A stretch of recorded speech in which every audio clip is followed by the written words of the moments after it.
હું Ajay Swadiya, president Jamnagar district cricket association.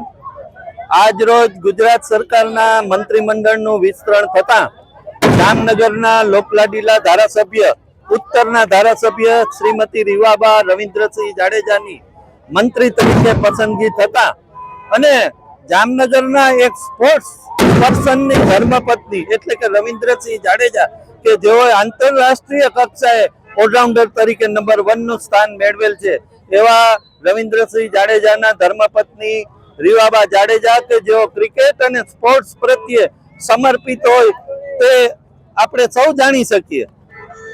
આ એનું સમર્પણ અને સ્પોર્ટ્સ પ્રત્યેની લાગણી હવે મંત્રી બન્યા પછી ગુજરાત સરકારના યુવાઓ માટે ખૂબ જ સારું કામ કરશે એવી અમારી શુભેચ્છાઓ છે. અને ફરીથી રીવાબા જાડેજાને મંત્રી પદ મળવા બદલ ખૂબ ખૂબ જામનગરના ક્રિકેટરો, સ્પોર્ટ્સમેનો અને દરેક લોકો વતી ખૂબ ખૂબ અભિનંદન.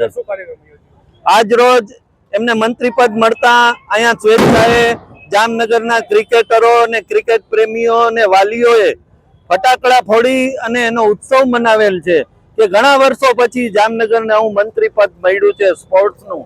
એટલે જામનગરમાં સ્પોર્ટ્સનું ઉન્નતિ થાય એવું ચોક્કસપણે કામ થશે એવી મને ખાતરી છે. અને ફરીથી રીવાબાને આ મંત્રી પદ બદલ ખૂબ ખૂબ અભિનંદન.